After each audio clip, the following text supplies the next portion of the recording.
शिवसैनिकांनो, जय महाराष्ट्र. शिवसेनेच्या 58व्या वर्धापन दिनानिमित्त माझ्या सर्व शिवसैनिकांना मनापासून भव्यमय शुभेच्छा. शिवसेनेची स्थापना ही हिंदू हृदय सम्राट पूजनीय बाळासाहेब ठाकरे यांनी 19 जून 1966 रोजी केली. तेव्हापासून तर आतापर्यंत हे 58वं वर्ष आहे. शिवसेना ही संघटना 80% समाजकारण करते, 20% राजकारण करते. शिवसैनिकांना, जे आपले ज्येष्ठ शिवसैनिक आहेत, त्यांचे खरंच एकदा पुनश्च मनापासून आभार मानले पाहिजे. त्यांनी शिवसेना स्थापनेपासून तर आतापर्यंत प्रत्येक शाखेपासून, गावापासून खूप मेहनत केली आणि आपली संघटना वाढवण्याचं काम केलं. पण मधल्या काळामध्ये, मधल्या फळीमध्ये आपल्यातल्याच काही लोकांनी हा आपला एवढा मजबूत बनलेला पक्ष फोडून गद्दारी केली. तरी सुद्धा शिवसैनिकांना, तुम्ही न खचता शिवसेना पक्षप्रमुख पूजनीय उद्धव साहेबांच्या पाठीशी राहिला खंबीरपणे आणि दाखवून दिलं की शिवसेना ही संघटना महाराष्ट्रामध्ये मोठी आहे, एक नंबरची आहे. शिवसैनिकांनो, मी खरंच तुमचा खूप मनापासून आभारी आहे.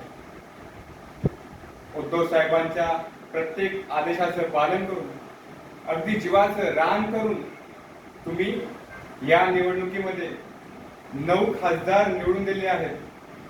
खरंच खूप मी आभारी आहे.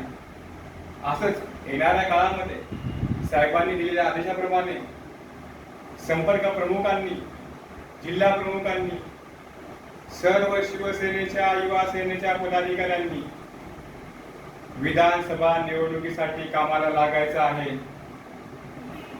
येणाऱ्या विधानसभेमध्ये आपल्याला शिवसेनेचा भगवा झेंडा श्री उद्धव बाळासाहेब ठाकरे यांच्या रूपाने आपल्याला महाराष्ट्र राज्यामध्ये परत एकदा शिवसैनिकाला मुख्यमंत्री करायचा आहे. फक्त मुख्यमंत्रीच नाही, तर महाराष्ट्र राज्यामध्ये आपल्याला या जनतेचा आपल्याला विकास करायचा आहे.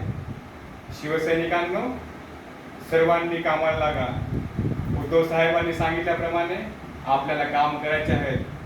बस थोडं बाकी आहे.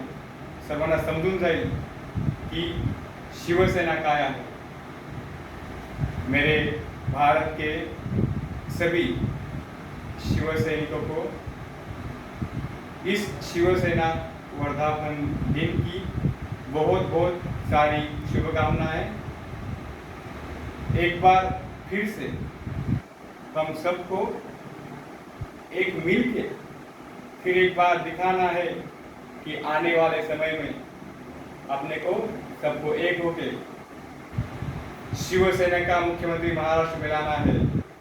बस मैं सबको यही दुआ करता हूँ और सबको बोलता हूँ और प्रेरित करता हूँ कि सब एक बार मिल के तैयारी करेंगे और महाराष्ट्र राज्य में फिर से एक बार उद्धव साहब को सीएम बनाएंगे. जय हिंद, जय महाराष्ट्र.